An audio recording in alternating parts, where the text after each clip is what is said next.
สิจ่ายเงินให้ได้บาทนี่เนาะโดยอ้าย8,500 บาทพี่น้องนับเบิ่งดูห่ะตอนนี้เพิ่นเททางในห้องน้ำแล้วพี่น้องเพราะว่าเขามาดินไว้ได้แล้วเนาะละตีไปใส่เด้บาทนี่ด้านหน้านี่เพิ่นเทพื้นแล้วพี่น้องทางในก็แล้วเบิดแล้วเนาะไว้แล้วเพิ่นใส่โม่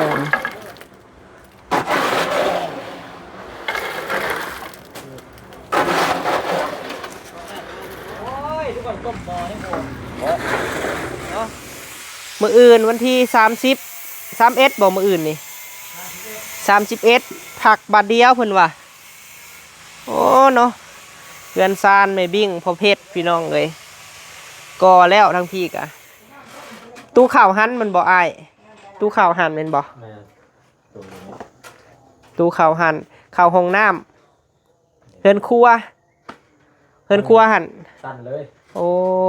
ขอตันเลยครับเข้ามานี่แหละประตูห้องน้ำอยู่หันอีกบ่ได้ตู้เธออยู่พี่เลยโอ้ตัวนี้ไปเฮือนครัวหันสุดพุ่นเลยบ่เฮือนครัวตัวนี้จริง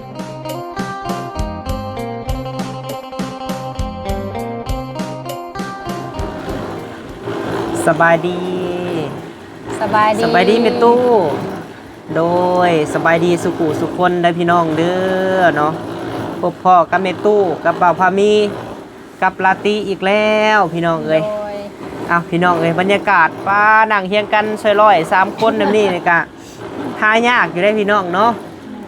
พี่น้องถึงจังได้พ่อบรรยากาศแบบนี้เทื่อนึงเนาะลาตีเนาะโดนเถื่อเนาะ YouTube ใหม่พี่น้องมื้อนี้ก็ได้พาเมตู้มา3 มื้อแล้วมามื้อนี้เฮ็ดหยังก็บอกป้าลูกหลานเบิ่งเนาะเพิ่นเบิ่งอยู่ในกล้องตอนนี้ค่ะมามื้อนี้บ่ได้เฮ็ดหยังลูกแต่ละมื้อเด้แต่ละมื้อก็ทวนบานประตูมื้อนี้จะเก็บมานี่ช่างคนเฮ็ดเวียกชวนๆก็อยู่คนมีเวียกมื้อนี้มีเวียกเนาะโดยคนเมาอยู่มื้อเวียกไม่เท่านะคือทูบานประตูพี่น้องเก็บกี่หินนำบ่โดยเก็บกี่หินพี่น้องเนาะว่ายกทวนวงกบทูวงกบอีกแม่นทั้งยังบ่ทันแห้งอยู่ปูนคั่นเฮ็ดซอยสร้างบ่โดยพี่น้องเพิ่นว่าอยากทูวงกบพี่น้องจังให้มันงามบ่ให้เกลี้ยงให้งามโอ้พี่น้องเป็นตู้จังให้งามเนาะจังให้วงกบงามพี่น้องแม่นคือว่ามาพบมาพ่อกับชุมเฮา3นาลานคือเก่าพี่น้องคือว่าบรรยากาศนี่ก็โอ้พี่น้องเห็นตั้งแต่จอยเนาะตอนนี้จนว่านุ่งเสื้อสิขับได้เนาะตอนนี้พี่น้อง60 กว่าโลตอนนี้ก็ได้ไปตู้จักโลไปตู้15 โลปลา15 โลพี่น้องรถหุ่นบ่ตาตีเด้40 ปลาย40 ปลายบ่แบ่งเอาน้ำบ่อยู่นี่หั่นฮะจูนลึกน้ำแขวเนาะแขวไปเบิดแล้วไปแล้วไปน้ำแขวเลือดไปน้ำแขวแขวไปเบิดแล้วพี่น้องไปตู้ว่ะเนาะเอาพี่น้องพบพ่อชุมเฮามื้อนี้อยู่ดินใหม่พาไปตู้มา 3-4 มื้อแล้วเนาะโดยมาเบิ่งสร้างบ่ค่อยได้มาเลยแม่นอยู่เฮือนลายกับมุดมัดเนาะพาเปิดหูเปิดตาแน่พี่น้องอยู่เฮือนกับเบิ่งทีวีอยู่เฮือนไปตู้ก็ได้ลักเผาถ่านก็เลยว่าพาเพิ่นมาสวนมาพี่แหละพี่น้องมาดินใหม่มาเบิ่งสร้างเฮ็ดเฮือนพี่น้องโดยอากาศปลอดโปร่งปลอดโปร่งบ่โดยเอาถือว่ามามื้อนี้เนาะพี่น้องเนาะทางสร้างรถสร้างแอร์เพิ่นกะลุยต่อเลยพี่น้องมื้อนี้เฮาสิมาจ่ายค่าสร้างพี่น้องค่าสร้างเพิ่นเทพื้นเฮือนเนาะพี่น้องเนาะเทเบิดเลยพี่น้องก็ถืออยู่ว่าไวอยู่เนาะลาตีเนาะในทางลาตีเพิ่นกะมุ่งเฮือนหลังเก่าหันน้องเนาะแม่แล้วโดยแม่ใจดีผู้ที่เพิ่นซอยเป่าพามีนี่แหละพี่น้องเพิ่นบ่ประสงค์ออกสื่อออกน้ำเนาะเพิ่นเห็นเฮือนหัวพี่น้องเพิ่นเลยว่าอยากเปลี่ยนอลูซิ่งให้ใหม่เนาะเริ่มแรกแหกมานกับแม่ทานนี่แหละแม่ที่ว่าซอยลูกเขามาซื้อเสาซื้อดินบล็อกเนาะเริ่มเฮ็ดเฮือนหลังนี้พี่น้องเฮือนใหม่นี่แหละแม่ตู้บัดนี้ว่าแม่เพิ่นเห็นเฮือนหัวแล้วเพิ่นก็เลยว่า เปลี่ยนให้พี่น้องเอ้ยก็ดีใจที่ว่าลูกแบบได้เฮือนใหม่เนาะแล้วก็เฮือนตัวเก่ากับปัวแปลงเอาเพิ่นก็ว่าพี่น้องเอ้ยโดยจังไดก็ขอบบุญขอบคุณแม่หลายๆเด้อแม่เอ้ยลูกก็บ่ฮู้ชื่อแม่ดอกเนาะแต่ก็ขอบบุญขอบคุณแม่หลายๆ โดย ให้อยู่ดีมีแห้งเด้อแม่เด้อเนาะพบพ่อแต่สิ่งดีๆเข้ามาเป็นหมโพหมไส้ให้ลูกให้หลานเด้อแม่เด้อโดยสาธุแล้วก็ขอบบุญขอบคุณเนาะแม่ใจดีอยู่ทางแคนาดาพี่น้องเอ๋ยเพิ่นได้สดซอยเบาพะมีตั้งแต่ซื้อบ้านพุ่นแหละเนาะพี่น้องเนาะบ้านประตูวงกบแล้วก็จนจ่ายค่าสร้างมื้อนี้เนาะก็ขอบบุญขอบคุณหลายๆเพิ่นก็บ่ประสงค์ออกซื้อออกน้ำพี่น้องเอ๋ยมีแต่บอกว่าแม่ใจดีเนาะอยู่แคนาดาเป็นคนสวรรณเขตเฮาแต่ว่ามีครอบมีครัวใส่ชีวิตอยู่แคนาดาพี่น้องเอ้ยทั้งต่างประเทศพุ่นแหละเนาะขอบุญขอบคุณหลายๆเด้อแม่เอ้ยให้เจ้าอยู่ดีมีแฮงพร้อมด้วยครอบครัวเนาะสุขกายสบายใจคิดสิ่งใดก็ขอให้ได้สมคำมุ่งมั่นปรารถนาเนาะถือว่าลูกก็ดีใจหลายที่ว่าเฮือนพวกลูกหลังนี้เนาะก็หลายๆทานซอยมาหนึ่งในหันก็คือแม่บุญทวีเนาะแม่ตู้เนาะแล้วก็แม่รัดแม่เลื่องเนาะแม่บิ่งพ่อเพชรแล้วก็หลายทานพี่น้องเอ้ยพ่อวงแม่แล่นแล้วก็แม่น้องแม่วงแล้วก็หลายๆทานที่ซอยบ่าวพะมีเข้ามาพี่น้องเอ้ยขอบุญขอบคุณสุหมองสุบอนเด้อเนาะลูกกะสิสัญญาเนาะกับแม่ FC สิเป็นคนหู้ผู้ดีแล้วก็สิตั้งใจเฮ็ดหน้าที่นี้ให้ดีที่สุดเนาะบ่ให้แม่ FC อยู่อเมริกาหรือว่าฝั่งไทยหรือว่าฝั่งลาวเฮาเสียใจเนาะสิพยายามทำแต่ความดีเนาะขอบบุญขอบคุณหลายๆเด้อเนาะสุขุสุคนโดยขอบใจหลายๆบ่าวพะมีก็ดีใจบ่ละตี โดยดีใจ คือว่าเฮาเฮ็ดเฮือนกะน้ำผักน้ำแห้งเฮาแน่เนาะพี่น้องเนาะแล้วก็แม่ FC เพิ่นเห็นที่ว่าขาดเรือเนาะละตีเนาะ แม่น แล้วเพิ่นก็สดซอยเข้ามาเงินทุกกี่ทุกบาทแม่ตัวเอ้ยที่แม่ FC ให้เฮาบ่ว่า50ดอลหรือว่า30ดอลล้วนแล้วแต่มีความหมายเบิดเด้อพี่น้องเด้อเนาะ เก็บไว้ แม่นทำเป็นตู้ATM ให้พี่น้องเอ้ยเนาะโดยเฮาลิ้นบ่เฮาลิ้นเฮากินบ่เป็นตู้ บ่ ให้เป็นตู้ว้าวได้นี่พี่น้องเอ้ย บ่เคยเล่น อันนี้เป็นตู้ ATM ให้เป็นตู้บ่ซื้อบ่สินกะเออ ลูกชื่อให้แล้วทิ้ง โดยลาตีเด้ลาตีก็เก็บโฮม บ่ พี่ ค่ น้ อ อย ง ได้ เอ้ย ซื้อบันไดมีแต่เพิ่นใหายก็ใส่นั่นแหละ แม่นเพราะว่าเป้าหมายเฮาก็จักมีเฮือนอยู่เนาะพี่น้องถามว่ามีเฮือนแล้วคือเฮ็ดอีกเนาะพี่น้องเนาะอันนี้ก็มันเป็นความฝันบ่าวพะมีแล้วก็เป็นความฝันแม่ตู้ได้ยินเพิ่นเว้าว่าอยากให้หลานผู้นี้พี่น้องเอ้ยแบบ โดย มีเฮือนมีซานแบบว่าจากแต่ก่อนเฮาถือผู้ใหญ่ซอยเรือมาเนาะพี่น้องเนาะบัดนี้เฮามืนตาอาปากได้เลยเฮาพ่อมีแน่เนาะแม่เนาะถึงอาจจะ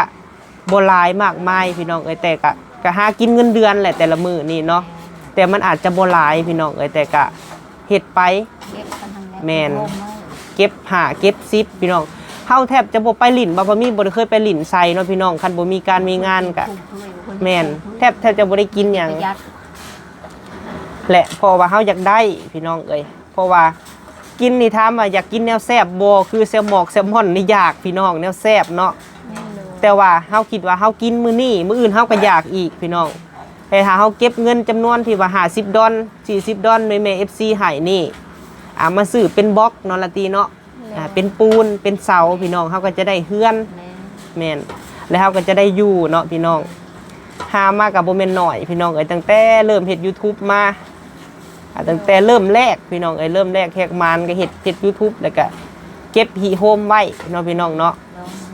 ก็ถ้าว่ามีเฉพาะบ่าวพะมีก็คือสิบ่มีเฮือนเป็นหลังพี่น้องเอ้ยคันบ่มีแม่ FC นี่ซอยเนาะละตีเนาะ โดย แล้วก็ถ้าว่ามีบ่มีแม่ตู้บ่มีน้องเป็นแฮงผลักดันแล้วก็บ่มี FC ก็บ่พอมีก็คือสิเฮ็ดหยังบ่ได้พี่น้องเอ้ยเนาะถ้านั่นก็มีทั้ง FC มีทั้งครอบครัวเป็นแฮงบันดาลใจให้เฮามีความสามารถสร้างเฮือนเนาะพี่น้องเนาะเก็บเก็บ10เพราะว่าเงินแต่ละกีบแต่ละบาทแม่ FC ให้บ่พอมีบ่เคยสิใช้จ่ายในทางอื่นเนาะทุกกีบทุกบาทล้วนแล้วแต่มีคุณค่าพี่น้องเอ้ยดีใจบ่ ดีจัง ดีใจ2ห้องและแม่ตู้นอนห้องนึง เนาะ ทำบนนอนห้องในกะละตีนอนเนาะพี่น้องคันมาพี่ไปทำ มีตู้ก็นอนทางนี้ นอนทางนี้นอนใช้กันนอนและเนาะมีบ่อนนอนอะไรพี่น้องเอ้ยโดยวันนี้หันคือเฮือนหลังนั่นเฮากับปัวแปลงเอาพี่น้องเอ้ย โดย เบิดหลายเติบพี่น้องเอ้ยเฮ็ดต่อเติบออกก็เบิดเป็นแสนกว่าพุ่นแหละเฮาเฮ็ดก็ได้เนาะแต่ปูกระบอกกระเบื้องต่อเฮือนครัวออกมาพี่น้องเอ้ยวันนี้ก็สมมุติว่าคันเฮานอนเฮือนนี่แน่มีเฮือนทรงหลังก็ดีพี่น้องเอ้ยนอนหลังนี่หลังนั่นแต่คือฮู้แหละหลังนั่นก็ซื้อน้ำพี่น้องเอ้ย แม่ตู้นี่จ่ายเงินในชื่อน้ำ ซื้อน้ำเงินล้านเอาให้ซื้อน้ำเนาะ เช่านี่ก็ช่องแท็กเป็นแสนเช้า แสนซาวแต่บัดนี้ก็สิบ่ได้ซื้อน้ำพี่น้องเอ้ยปืนไฟก็สะดวกสบายแล้วบัดนี้ก็ได้เอามีแต่ว่าดีใจพี่น้องเอ้ยบ่มีหยังมาเปรียบเทียบเข้ามาดีใจเนาะโดยจังได๋เฮาก็สิไปเบิ่งสร้างเพิ่นก่อนแล้วก็สิจ่ายเงินจากเพิ่นว่า 9,000 พี่น้องเอ้ยขอรุดน้ำเพิ่นนั่น 8,500เนาะพี่น้องเนาะแต่สิไปรอเบิ่งเฮือนซานนํกันเด้อพี่น้องเด้อเนาะไปจังได๋ไปเบิ่งนํกันพี่น้องเอาพี่น้องเอ้ยเนาะคือว่าสร้างเพิ่นก็ค่ำแล้วพี่น้องเอ้ยก็สิเมื่อแหละเพิ่นก็ได้โอ้โธ่มื้ออื่นก็สิพักเข้าดาวแล้วเพิ่นกับพี่น้องเอ้ยเพิ่นแหละอีก 2-3 มื้อเพิ่นแหละสิพ้อกันเพิ่นว่าเนาะโดยสบายดีเด้อไอ้รถโดยเอาสิจ่ายเงินให้ได้บาทนี่เนาะโดยอ้าย8,500 บาทพี่น้องไอ้นับเบิ่งดูห่า 2 3 4 5 6 7 8โอเค โดยขอบใจเด้อ ได้ โดยเพิ่นกาเศร้าโม่เพิ่นพี่น้องไอ้โม่ปูนเนาะ แม่น โอ้ ผมมือบ่ไหว2 มือ 3 มือก็สิแล้ว คือว่าอันหินทรายพี่น้องเอ้ยว่านี่ก็สั่งมารถหนึ่งเนาะมื้อนี้ก็รถหนึ่งอีกพี่น้องเอ้ย2รถละล้าน7เนาะเฮาสั่งมาโดยพอดีเนาะอ้ายเนาะ ได้ เอาพี่น้องเอ้ยเนาะขอบใจหลายๆไอ้รถโดยเอาจ่ายให้สร้างเพิ่นแล้วพี่น้องเอ้ย8,500 บาทเนาะเพราะว่าเพิ่นเซาโม่500พี่น้องเอ้ยเพิ่นลดให้500 บาทโดยเสียงก็แหบๆแน่พี่น้องเอ้ยเพราะว่าบ่พอมีเป็นไข้เนาะพี่น้องเนาะบ่สบายแหละเพราะว่าเป็นหวัดพี่น้องเอ้ยแต่บ่ได้เจ็บหัวเนาะเป็นสุดนี้ฮะเอาเนาะถือว่าสร้างเพิ่นเทพี่น้องเอ้ยเทพื้นเฮือนเนาะเพราะว่าบ่พอมีใส่เหล็กเนาะพี่น้องบ่ฮู้ว่าเหล็กหยังสร้างเพิ่นว่าให้มันแน่นหนาพี่น้องเอ้ยนี่แหละเนาะเหล็กที่ว่าสร้างเพิ่นปูพี่น้องเอ้ยปูพื้นก้อนแหละจังเทพื้นพี่น้องเอ้ยให้มันแน่นเนาะอันนี้หั่นแม่นท่อห้องน้ำเด้อพี่น้องเอ้ยท่อห้องน้ำ8ท่อเนาะบ่พอมีสั่งมาเมื่อวานนี้เพราะว่าสิใส่ห้องน้ำนะ6ท่อพี่น้องเอ้ยและอีก2ท่อหั่นซีเมนต์ที่ว่าเฮาเก็บน้ำเสียเวลาเอาอาบน้ำอาบในหั่นพี่น้องเอ้ยเพราะว่าต่อไปมันเป็นดินจัดสรรเนาะพี่น้องแล้วเฮาสิบ่ให้น้ำมันไหลไปทั่วทีปนะโดยนี่ตอนนี้เพิ่นเททางในห้องน้ำแล้วพี่น้องเอ้ยเพราะว่าเขามาดินไว้ได้แล้วเนาะนี่แหละเล็กนี่แหละพี่น้องที่เฮาเทพื้นเฮือนหั่นเนาะ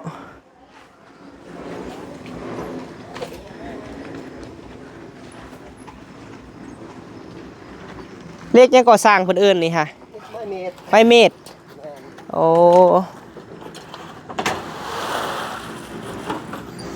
มันสิมาแล้วอยู่เฮือนครัวสร้างรถว่ะ แล้วนี้ โดยเล็กนี่พอดี2ก้อเนาะสร้าง ต้องก่อเหลือน้อย โดยจังน้อยจังสิย่างไปเฮือนแม่บิ่งก็พอเพชรพี่น้องเอ้ยสร้างตัวแล้วเนี่ยว่าสิบ่มามื้อนี้พัดสร้างทั้งนั้นก็ก่อพี่น้องเอ้ยจังน้อยสิย่างไปเบิ่งเฮือนพ่อกับแม่เนาะโดยละตีไปใส่เด้บัดนี้ข้างหน้านี่เพิ่น พื้นแล้วพี่น้องเอ้ย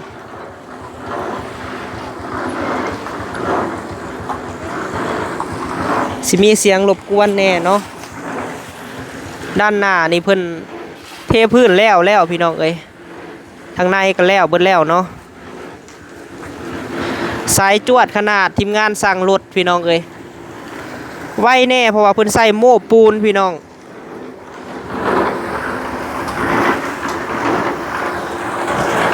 สร้างเฮ็ดฟ้าวในสุดนี่หันตัดครึ่งเลยกระสอบเนาะ บุกเป็นบุกสร้างโจ้นี่ บุกขนาด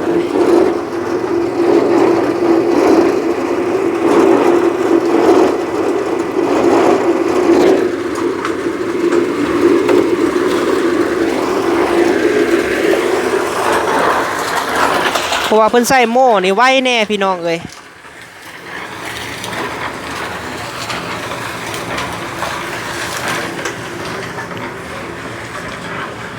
เดี๋ยวเรามาเบิ่งข้างเฮือนบ่าวพามีก่อนเนาะ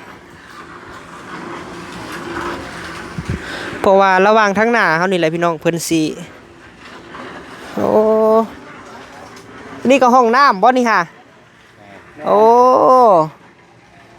กว้างอีหลีเนาะห้องน้ำเพิ่นนี่จักแมตรคูณจักแมตรก่อนนี่ค่ะ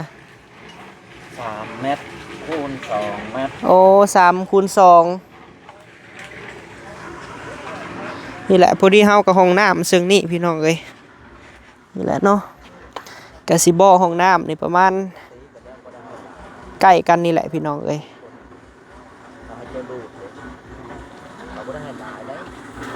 นี่แหละเนาะเฮ็ดท่อห้องน้ำบ่พอมีพี่น้องเอ้ยเฮาสิขุดมานี่แหละเนาะ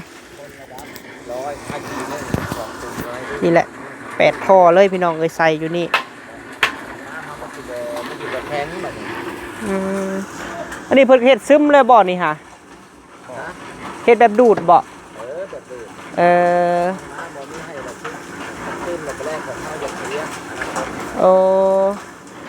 เฮ็ดต้องดูเฮ็ดเพื่อดูโดยน้ำแบบบ่ให้ซึมเลยซึมมันก็เช็ดเฮ็ดแบบซึมแบบปล่อยแบบแรกกับบ่อของเฮาน่ะน้ำไปแล้วสิแห่โดยประเทศพี่น้องผู้เทพื้นคักแน่เนาะคือบางคนมันจ้อยมันซึมเฮ็ดอยู่ซึมนั่น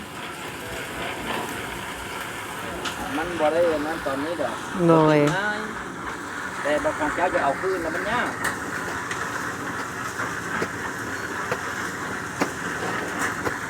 ก็สิได้นั้น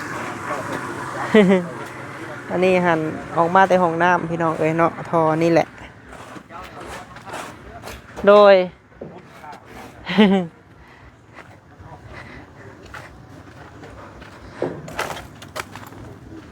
เพราะว่าเฮาก็อัน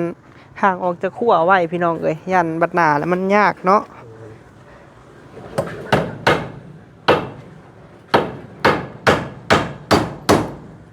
เรียบร้อยบาดนี้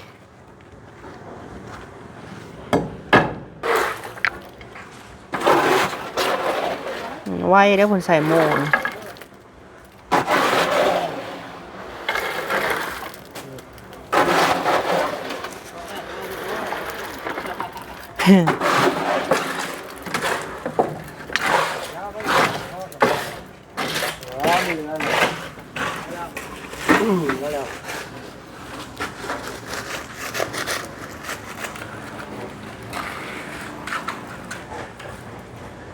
ลงจากจ้าหากระดาษไปห้องไว้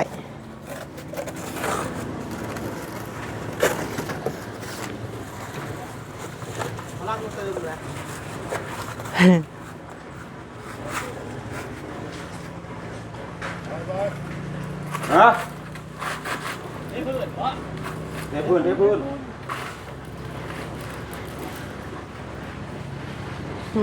ว่ามีความมาตอนบ่มีบ่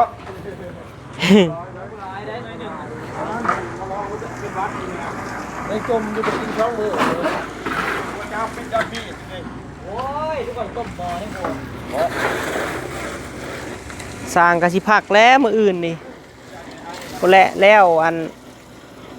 ข้าวดงข้าวดาวพุ่นแหละพี่น้องจังสิมาใหม่สร้างเพิ่นว่า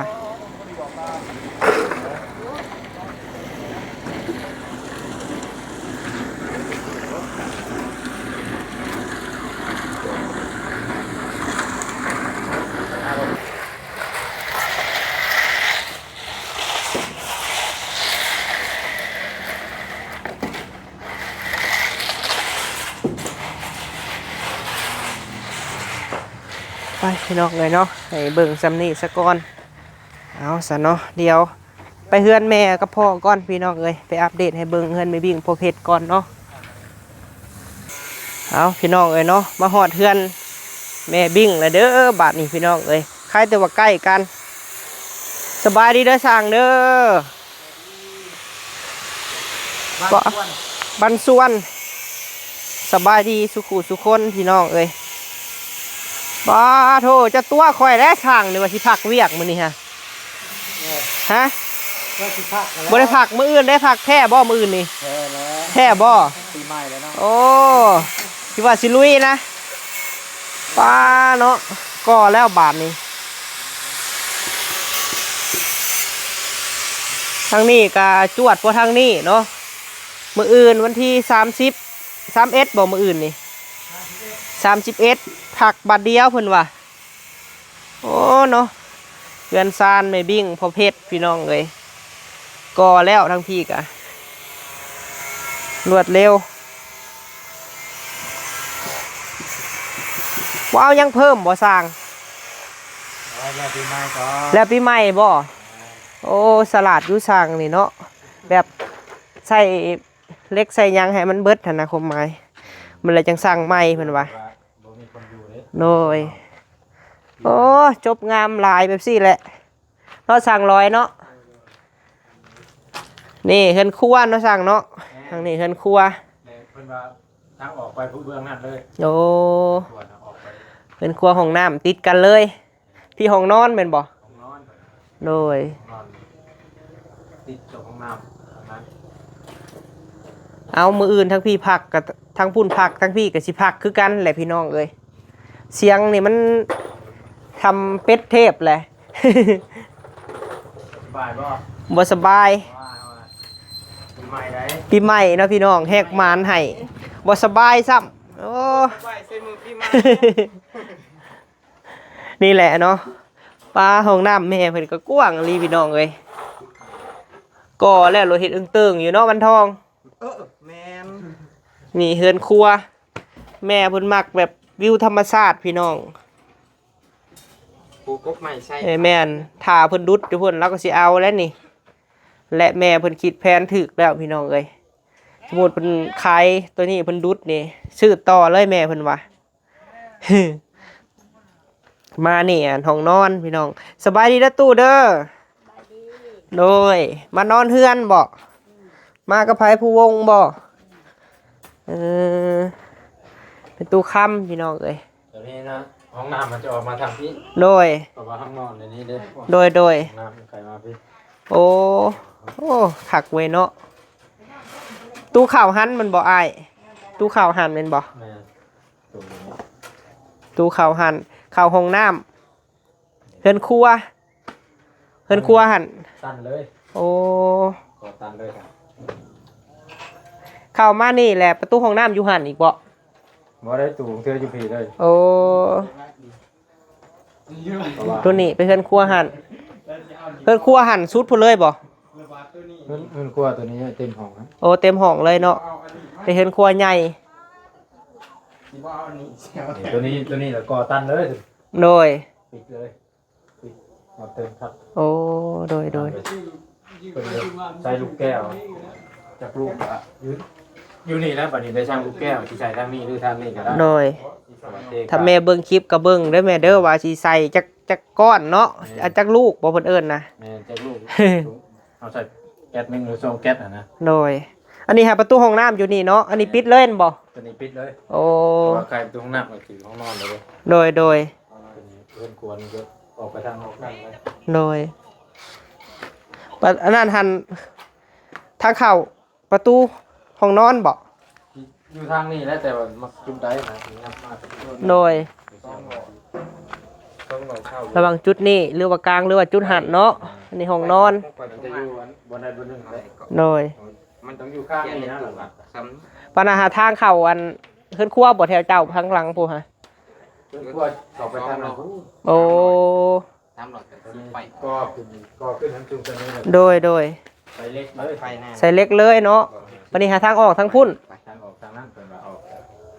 ให้มันเห็นบรรยากาศเพื่อโอ้แม่เฮาก็ตอนนี้ยังถ่าเพิ่นขายอยู่พี่น้องเอ้ยทางป่าพุ่นน่ะถ่าเพิ่นบุกเบิกอยู่ก็เหมาะเจาะเลยเนาะสร้างเนาะแบบย่างเข้ามาทางพุ่นก็เข้าห้องครัวเลยพี่น้องเอ้ยให้มันโล่งอ่ะนะสไตล์แบบบ้านสวนทางลุ่มนี่ก็ห้องนอนนี่ห้องนอนหนึงย่างเข้าห้องน้ำเลยทั้งทึ่งกะ2ห้องนอน1ห้องน้ำเนาะวันทองงามอยู่บ่จ๊ะวะแล้วนี่ขึ้นไปนี่เห็นบรรยากาศเบิดเลยเนาะผักเบิดบ่อสร้างค่ะบริตัวแล้วว่ามืออื่นค่ะผักบ่มือได้มาบัดนี้ เดี๋ยวว่าคนที่ บ่ ที่ช่องคนละ ที่หนึ่งที่สองปีหน้าบ่มาค่ะป้าปีหน้าพี่น้องเอ้าทางนี้ผักปีหน้าทางนี้ก็สิผักปีหน้าคือกันสิมาใหม่ พักปีนี้ปีหน้ายังมาใหม่เพื่อนเราอีก3ปีพัก3ปีได้ แม่น2026พุ่นแหละเนาะวันนี้เนาะเอากลับเด้อบัดนี้เด้อสบายดีบ่ทุกคนโดยพุ่นแหละปีหน้าพ้อกัน ปีหน้าพอกัน โดยเอาพี่น้องเอ้ยเนาะถามสร้างได้เพิ่นว่าสิบ่มาไปเฮ็ดหลักมาพี่น้องไอ้สร้างนี่โอ้เงินเดือนกับผู้เท่าจากเบิกผู้แหละพี่น้องเอ้ยสร้างนี่แพงเมียได้สั่งกลุ่มนี่พี่น้องเอ้ยได้เงินเดือนมานี่คูณให้เมียเบิดเลย เอาพี่น้องเอ้ยเนาะเป็นเริ่มเป็นหูเป็นห่างแล้วเฮือนซานพ่อกับแม่เนาะเข้ามาอัปเดตคือเก่าเด้อป้าลุงเอ้ยขอบบุญขอบคุณแม่บิ่งพอเพชรเนาะสู่ขู่สู่คนเนาะพี่น้องเนาะใกล้สิเสร็จสิ้น2025แล้วพี่น้องเอ้ย2026เข้ามาขอให้มีแต่สิ่งดีๆเข้ามาได้พี่น้องเด้อเนาะมื้ออื่นหยุดพี่น้องเอ้ยพุ่นแหละพบพ่อกันมื้อใหม่พุ่นแหละพี่น้องเอ้ยสำหรับมื้อนี้